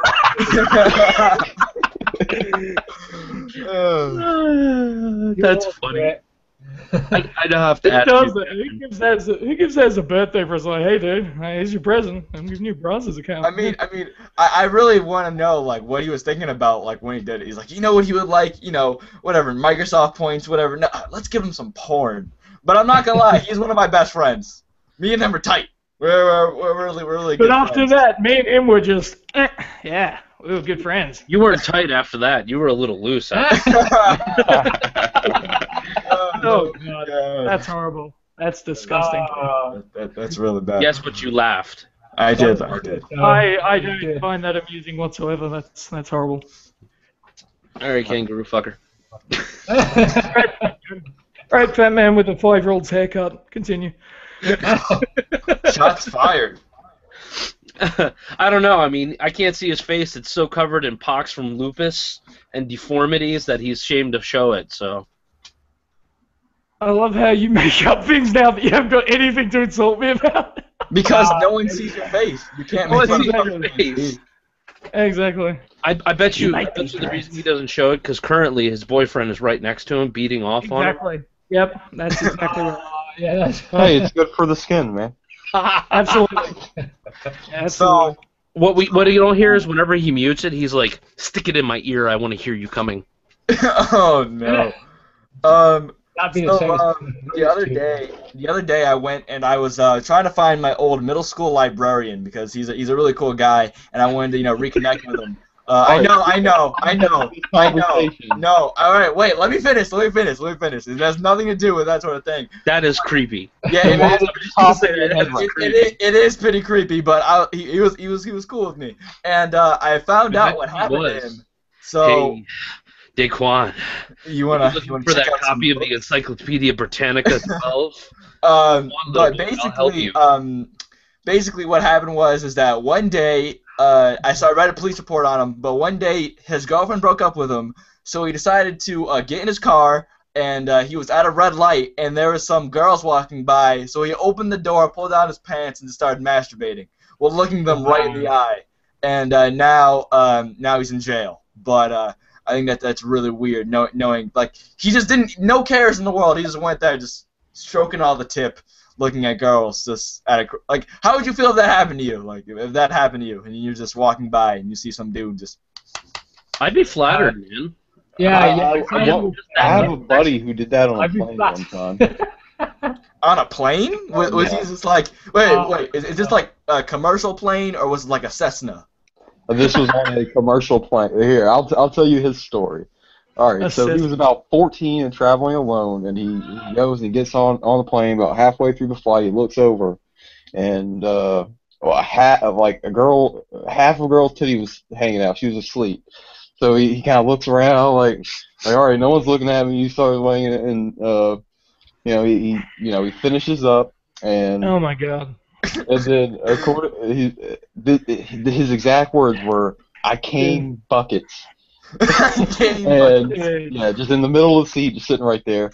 And he says, after he gets done, he looks up and there's an old lady just staring at him.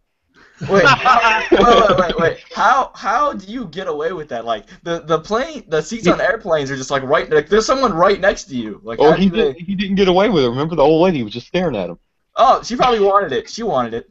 She wanted it. Traumatized. You traumatized the poor woman. He tells the story much better, but Come here, little boy. Let me help you with that. There was one time I fell out of the Abduction. bathroom on a plane, and everyone saw my penis. Wow. Oh, Yeah, that was the thing. And like, I literally hesitated before pulling up my pants. Like, there's a slight time where I just what happened was there was some turbulence. kind of thing. Yeah, I fell out, and then I just was like in shock where everyone's just staring at me, and like that's when I like look up, look down, I'm like, oh, and I put everything back in, just stuff everything right in, and then I just go sit down in shame. Yeah, I was like 8 when that happened, so I hope people, but no one looked away. No one was like, oh, everyone's like, I have something to tell you guys. okay. Daddy told us not to be ashamed of our dicks. That is really creepy, and that's really Yeah, scary. This got dark really fast. I know. Yeah. I know, that was the intention. Yeah, no. I'm This really fucking freaked out, dude. No. Yeah. That got really creepy. I've been awake 36 hours and I'm hearing this shit about fucking. Oh my god, dude. Wow. That's crazy. Why have you been up for 36 hours? I've been working, dude. It fucking. Like What? I 6 hours. Okay, so I'm a music producer, so I'm putting together tracks, and sometimes tracks can take 1 hour to put together. So next time it can take 12. So I had 2 tracks that just wouldn't fucking go, and then I tried doing a commentary about my return because on my channel I've been away for a month or whatever, and yeah, it's just been that's pretty much what's been happening, and also my family's over right now, and one of them came over from the other side of the country, so all of that put together equals no sleep for me. Riding the dingoes. Riding, dude, that's what you're... Oh, come on, man. Get off my dick, dude. Come on, move on. All right. You're the one who brought it up. All right, I have another thing here. I was browsing around. Former public school teacher, an EMT, was busted in a heroin sting. A former substitute teacher, Heroin, though. a former substitute teacher and a Brooklyn EMT were busted after a 5-month investigation revealed they were selling heroin. Hey, man, I mean, have you ever done heroin? It's awesome. I do not endorse drug use, nor do I appreciate drug use.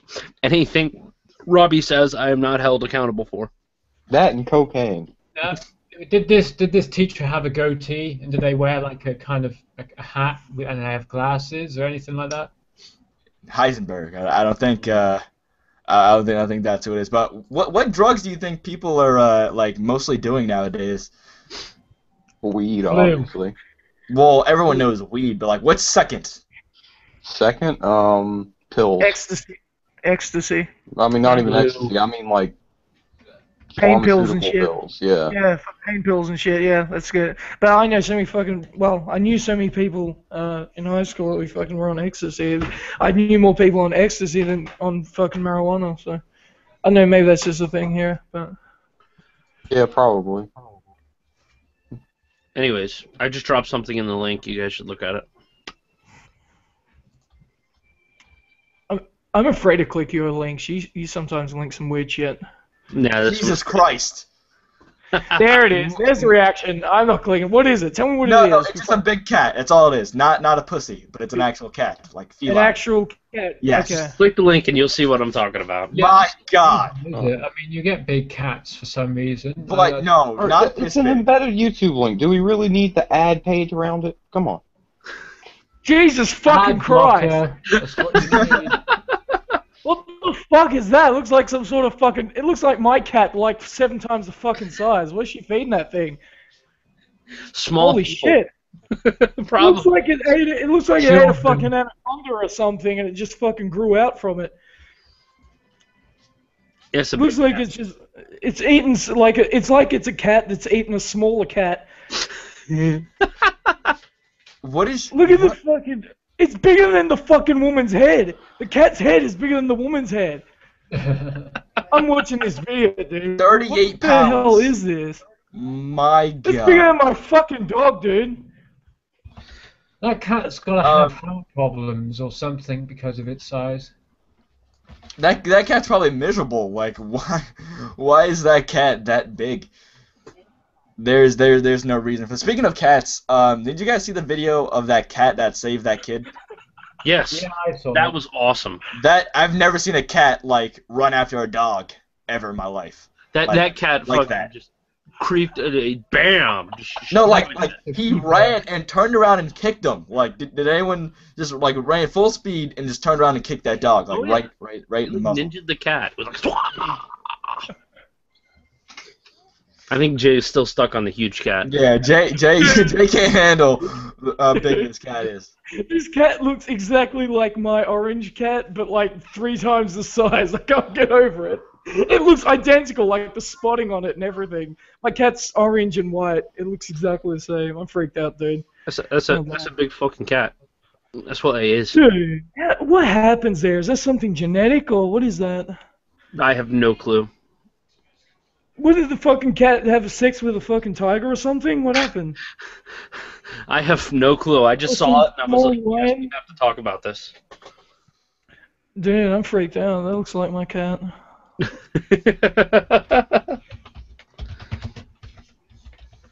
That is something else. Dude, of all the links I've seen, that could be the freakiest for me. If that's the freakiest link you've ever seen, dude, you have more problems than you know.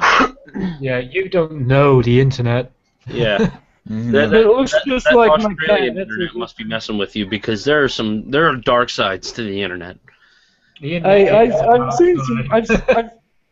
I've seen some pretty horrible shit, but like that looks just like my cat, and I'm just thinking like, what if my cat was that size? I have to feed this motherfucker. Put him. Where's he gonna fucking sleep, dude? He's gonna. Oh my god. I'm gonna have to get a kennel for him outside so he can sleep in it. That's. Yeah. Yeah. How much would you have to feed something like that? Would you have to feed it like a dog, or? How much would it cost to feed? A lot, probably. And also, one of the things I've been seeing lately, I've been seeing a lot of like commercials for like pet food and stuff, and like they're like, oh, these flavors and stuff like that. Who literally goes by like what a animal's food tastes like? Like do you just like go buy these different flavors for your, or do you just get like the standard what this is, my like animal eat it? Because I've seen like, oh, new like cheddar, something like this. Like, why would they do that? Well, I mean, you can tell how excited the dogs are to eat it. Like, you know, some things they prefer, some things they don't. What we did is with Cake, our new puppy, is we took her into PetSmart and we let her pick out her toys and stuff like that. And that's the nice part is if you let them look at stuff that they like, they'll pick out what they like. Yeah, my dogs don't like toys. Neither of them. It's weird. Like, they don't like to play or anything. They just want to, like, sit near you. I've never had a dog or a cat, ever. Really? Never. I prefer cats, but I don't have cats. I prefer cats too. Because, I mean, cats will just kind of hang out for the most part. Like, they're self-sufficient. Dogs, they just always want to be either all over you, they want to play, or you got to take them outside. They can't just shit in a box somewhere. There's nothing wrong with dogs, but like my preference is cats. Like I've had better experiences with them. It depends what cat you get. I'm a dog. Cats don't bark at things. No, but like you know, you can get some dogs that will fucking kill people, dude. That's pretty useful if you know someone's trying to rob you or something. But I think if your number one defense is a dog, you've got yourself a problem. Mm-hmm. So yeah, I do prefer the company and companionship of a dog, to be honest. Yeah, a lot of people think that way. It depends what you prefer, really. So and it depends where you live. I mean, if you live in an apartment, I mean, some places won't even allow you to have a dog. So yeah, you know, sometimes you have to get a cat. But if you're in a larger house and you want a dog, then by all means, yeah. I don't like little yappy dogs. I like bigger dogs. Yeah. If I'm gonna get a dog, if I get a dog, I'm gonna get a big dog. If I want a little animal, I'll just get a cat. Yeah. Yeah, I've got a little dog. Got two miniature dachshunds. Do you live in like a duplex, or you live in like an apartment or something? It's a duplex, yeah. Yeah. Duplex, technically, it's like side by side though. Usually when I think duplex, I think up and down, but it's side by side here. Gotcha. So that's the thing. But yeah, I mean, for me personally, I have 3 cats and 1 dog, and one of my cats is just huge. Not as huge as that thing, but I don't even know what to call that. But yeah, I've got a couple of cats, and who is this? Hello. I believe that's Kelly's, one of Kelly's children that we just saw. Yeah, I'm just gonna get a tiger. What's all that hardware Kelly's got in the background? A P5ND, a thermal take case, or power supply, is it? Let's see. Yeah, Thermaltech's the case. I'm gonna have to. Hey, Kelly. Shit. Yo. What's all that hardware boxes behind you? Oh, that's my thermal take case that I'm eventually going to put my new computer in. It is my GTX 750 graphics card box, my 210 Silent Asus, and my 610 GT, and my Asus P5ND motherboard case that's in this current system. Yeah. A copy of Windows XP Home Edition, my Audio-Technica mic, and a tablet. Oh, right. So this is a machine that you intended to build, or you're intending to build at some point, obviously when you get money together and everything else. Is that right? Yeah, well, I'm gonna take the thermal take. I already have my hard drive, my RAM, my power supply. All I need is the GPU, CPU, and motherboard. Oh, so you're nearly there then. You're not far off. Yeah. Wait, did you get the motherboard? Not yet. Oh, okay. See, I want to make my my foot in PC gaming, and I want to build a PC, but I do not know where to start. All right, see, where you start is you. Hold on, Robbie. Let me do it. See that guy Robbie right there? You get his email address from. You send him how much money you have to build a PC with, and then he builds you this awesome gaming PC, and then he mails it to you, and you don't even have to think about it. Yeah, best PC for the money, I guarantee it. Yeah. Yeah, I would do that quite regularly. I used to build a lot of high-end kind of systems for friends, family, acquaintances, everything else. At a price, of course. All right, then. Got it, really. I mean, the one machine I built, that was a custom water-cooled system. I mean, that took me 16 hours to do. Which I charged a fair bit in labor on top. But it was a lot of fun, actually. I've built my own. My own machine is a water-cooled rig. It's 6 years old, but it still works fine. I'm still gaming the latest games on it. So heavily overclocked too, of course. It's got to be. Otherwise, why water-cool? Yeah. Okay, so I looked up today in history on my birthday, September 3rd, 1984. I want everybody else to look up today in history on their birthdays. But today in history, on my birthday, the day I was born, 28-year-old Chicagoan wins $40 million in the Illinois State Lottery. Bruce Strutter breaks NL National League record for saves in a season with his 38th. And Cindy Hill wins the LPGA Rail Charity Golf Classic. Jerry Lewis, 19th Muscular Dystrophy Telethon raises $32,074,566, and South Africa adopts Constitution. Famous birthdays: me and some person named Garrett Hedlund, an American actor. Where'd you find? I just Googled that bitch, man. I just Googled this day on whatever, your birthday, and then two famous deaths that are notable: Arthur Schwartz, producer, he died at 83, and Duncan Ronaldo, yeah, an actor. He played the Cisco kid. He died at 80. So that's what happened on my birthday. Besides, the most important person being born, which is, me. Well, yeah, you gotta look out. Humble bundles up. Huh? New Humble bundles up. Oh yeah, I just looked at it. It's nothing. It's one of the older ones. Hey Kelly, I don't know where you're going to get that, what happened on your birthday stuff, but put in my birthday that I've put in the chat and see what it says. Because I gather it's mostly on American kind of events, isn't it? It might be, it might be not. I mean, there might be a different thing for British. Oh, and I think I upset one of your subscribers, Jay. Apparently, Yeah, a guy I named see the whole chat. It's like all of them are just subs of mine. But what did they say this time? Orange Hair Guy, stop making kangaroo jokes. It's annoying. Hey, my subs hate it. Orange-haired guy. Orange Hair Orange Guy. hair guy. Yeah, stop the orange hair guy. I don't know. I will make kangaroo jokes. If you don't like it, well, you'll get over it.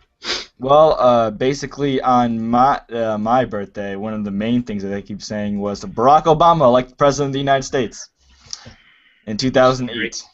That's a thing. Actually, I was bowling when that happened, and like No, I was no. like, oh. On your birthday, the day. On the day I was born, not this day. Okay, on the day I was born. Let's see. There's a lot of celebrities that share my birthday. Some were, but on that day, let's try to find it. That. So what do I gotta look up? Okay, so April 14th, which is Dean's birthday. Well, we're going all the way back because apparently it's a lot of crap happened on April 14th, but we're going to look specifically for the day you were born. Let's see. Yeah, I'd like Okay, to. here we go. So Here we go. It's historyorb.com. Okay. What is it? On the history, historyorb.com. Today in history on June 14th, or I'm sorry, April 14th, 1988, Mail opens in box office theaters NYC for 36 performances. Devils 6-5 over Islanders. Devils take first round 4-2. USSR, US, Pakistan, Afghanistan sign Afghanistan treaty, and there were 3 notable deaths. Herbert Reynolds, Inch, composer, died at the age of 83. John Francisco, yeah, probably, but Jonah, excuse me. Franco, composer, died at 79, and John Stonehouse, British politician, he died. You have less than an eventful birthday except for your death, which is awesome. I meant your birth, which is awesome. All right, I'm next. All right, what do you got? I don't even know how to look. Someone link me to the website. On, I'm half asleep and trying to type in shit. Just drop your birthday in the chat, and I'll look it up. Well, I have mine, and there's only one thing for it. Robert Rappaport, social anthropologist, dies at 72 on my birthday, the day I was born. That's it? That's all you get? Look, I'll put the link in the chat for my birthday. I sent it to you over Skype, Kelly. And that's what I got for in History Orb for my birthday. All right, hold on, I'm getting Robbie's here. On the 8th, which is Robbie's birthday, June 8th, 1992, the 26th Music City News Country article, Alan Jackson and Garth I think that's Brooks. December. Yeah. Oh, what the hell is June? Why is it June? June is the 6th month. 6 away. Hold on a minute. Something messed up as soon as I tried to punch it in. Let me punch it back in differently. That is literally the farthest away you can get. Let's see. Let me fix this real quick. DECMBR. What is it? 8th, 1992. Let's find the website. There we go. History Today in History on historyorb.com. Galileo's nearest approach to Jupiter, 303 kilometers. NBC announced that Cheers will go off the air in May in 1993. That was a sad year then. And William Shaw, U.S. Editor-in-Chief, New Yorker, died at the age of 85. Robbie, the only eventful part of your birthday was you. Well, the day before was Pearl Harbor. No, that happened in the 40s, man. Well, I mean, the day before. A while back. A while back. Yeah, a couple decades before. Yeah, there are a couple of half a century. All right, we got November 13th. Oh, you're looking on the specific day, like not Yeah, even. I am on... looking on the specific day, the day you were born. So we have November 13th, 1992. Roderick Bauer beats. Okay. Here we go. This is a decent fight. Roderick Bow. I'm probably butchering his last name. Beats Evander Holyfield in 12 for heavyweight boxing title. And Jay, you have a lot of deaths on your birthday. Alan Balsam, U.S. movie editor, he dies. Bobby McLaurin, U.S. singer. That's unfortunate. I liked him. Dies at 50. Gregory Markolopoulos, German U.S. director. He dies. I'm probably butchering the crap out of this name. Lucrecia Perez, Dominican in Spain, racist murderer. 33. That's funny. And Maurice Ohana, pianist and composer, dies. And that's all that happened? Just a lot of death? That's all that this specific thing is. So that particular day was a massacre. Yeah, it was apparently it was a racist murderer. He was a racist murderer. He was killing people that not were of his race. Well, that's unfortunate. Yep. Racist fucking. November 13th. That's a thing. Bill Clinton wins. Let's see what happened in November 1992. Just that whole month. Okay. Anything? Bobby Fischer beats Boris Spassky to win chess title in Belgrade. Let's see. Bill Clinton wins the U.S. election. Anything worth looking at? Malcolm X with Denzel Washington premieres in the U.S. Of course, the premiere.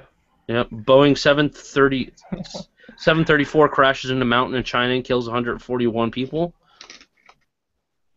There's a lot of stuff that happened. Yeah. All I'm hearing is like a lot of deaths and like a couple of events in between. So there's a bunch of shit that happened in between, but most of it was just death. Now I'm picking out the good ones. Okay. Yeah. So the good ones are death? Yeah, basically. You want the real good shit? I've got it all here. That's right. Well, we can go over the famous deaths of November. There's 60 of them. Holy fucking goddamn. Yep. There's a lot of people that died in that month. We're not going to go over with them. Anyways, anybody got anything they want to talk about? I want it to be trending. Anyone looking forward to Tropico 5? Never played it.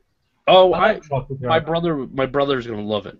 He loved Tropico 3. He loved Tropico 4, and honestly, he'll probably jump right on 5 as soon as he can. Yeah, next Friday, y'all won't hear from him. I quite like that kind of game, and Tropico also suits me too. But I haven't played it for a while, so Wow, well, new one's coming out. Perfect time. There's one of my subscribers and viewers. His birthday marks the start of an 8,000-person massacre. He's even got the wiki link to explain it.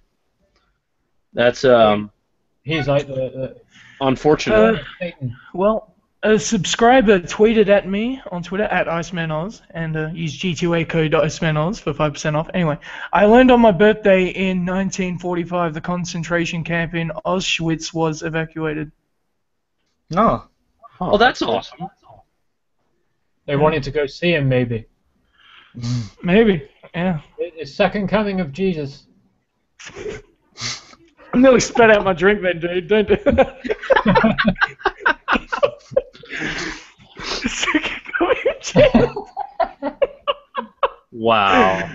It's just so random. It's funny. And on that note, I believe the second coming of Jesus is the way we're going to end this show. Yeah, second coming of Jesus is where. Yes. So, thank you guys for hanging out and watching, including all of Jay's subscribers. Make sure you click that subscribe button on my channel. And I will continue to make kangaroo jokes whether you like him or not, because he is a kangaroo fucker. And that's all that matters. And where's my unfollow button on Twitter? Okay, there we go. Yeah, and Iceman J on Twitter. And if you want a computer built, talk to Robbie and... I don't know what you got going on.